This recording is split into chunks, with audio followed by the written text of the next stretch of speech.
ஆனா விஜய் அவர்களை குற்றவாளியா நீங்க மாத்தினா முடியவே முடியாதுங்க, அது வாய்ப்பே இல்லை. அதனால இது அரசியலுக்காக சில பேர் பேசுறாங்க.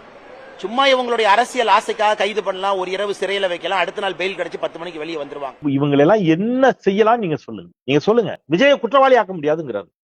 8:45 நாமக்கல் பொதுக்கூட்டம். நாமக்கல்லில் இருக்க வேண்டிய திரு விஜய் அவர்கள் 8:50 தானே சென்னை விமான நிலையத்தில் இருந்தே புறப்பட்டார்.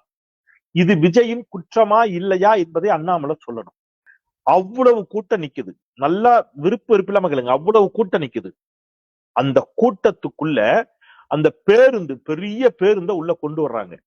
உள்ள கொண்டு வர முடியாது, அந்த பேருந்தை உள்ள கொண்டு வர முடியாது.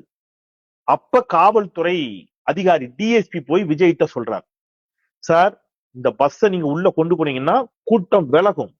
கூட்டம் விலகுகின்ற பொழுது இன்னும் கூட்ட நெருக்கடி, நெரிசல் ஏற்படும். தயவு செய்து நீங்க இங்கே நின்று பேசுங்க, பஸ்ஸை இங்கே நிப்பாட்டுங்க அப்படின்னு ஒரு 50 அடிக்கு முன்னாடி நிப்பாட்டுறாரு. அதை கேட்க மறுத்து அங்கதான் போய் பேசுவேன்னு சொல்லி அந்த பேருந்தை உள்ளே கொண்டு வந்தது விஜய் செய்த தவறா இல்லையா என்பதை மனசாட்சி உள்ள அண்ணாமலை சொல்லணும். இவரெல்லாம் எப்படி ஐபிஎஸ்ஆ இருந்தாலும் எனக்கு டவுட்டா இருக்கு. இது எதுவுமே விஜயின் தவறல்ல என்று அண்ணாமலை பேசுவாரே என்று சொன்னால் பாஜக தாவேகாவோடு கூட்டணி வைப்பதற்கு தயாராகி விட்டது என்பதை தாண்டி வேற என்ன இருக்கு?